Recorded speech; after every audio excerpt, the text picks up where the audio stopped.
Je pense que tu l'as tué parce qu'il essayait de t'apprendre à simuler les émotions et que les choses ont échappé à son contrôle.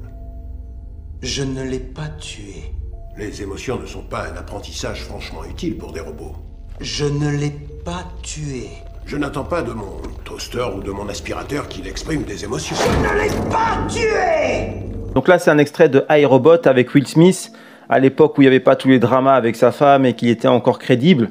Bref, il a fait ce film qui était pas mal du tout. Et dans ce film, en fait, c'est un inspecteur et il enquête sur la mort d'un ingénieur. Donc, il interroge le robot, en fait, la seule personne qui était censée être à l'endroit où l'ingénieur est mort. Et donc, il l'interroge. Et il pense que les robots n'ont pas de sentiments, ce sont des machines, etc., etc. Là, on le voit en train d'interroger le robot. Donc, dans tout le film, en fait, tu as un sorte de flottement entre le robot qui peut avoir des sentiments et le robot machine. Tu vois, en gros, on ne sait pas. Mais au final, ils essaient de humaniser, on va dire, le robot. Et ce que je me dis, c'est que si toi, Will Smith, inspecteur, tu trouves que les robots n'ont pas de sentiments et que c'est juste des machines, pourquoi tu te prends la tête à l'interroger, en fait? On nous prend un peu pour des cons, quoi. D'un côté, le gars, il fait que d'envoyer des pics, il fait que de dire oui, les robots n'ont pas de sentiments, il le compare à un grille-pain, etc., etc. Mais c'est quand même lui qui est en train de l'interroger.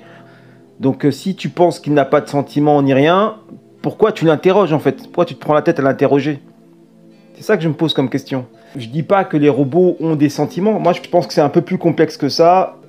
Il se peut qu'il y ait une nouvelle forme d'intelligence qui émerge. Mais jusque-là, à dire qu'elle est humaine, je dirais non. Même si, effectivement, on a beaucoup d'humains qui sont endormis, faut pas se le cacher. Il y a beaucoup de PNJ, mais il faut comprendre que tous ces humains, à part les PNJ, ils ont la capacité, en fait, de se réveiller à n'importe quel moment. Souvent, en fait, tu vas être endormi parce que tu es dans une sorte de confort.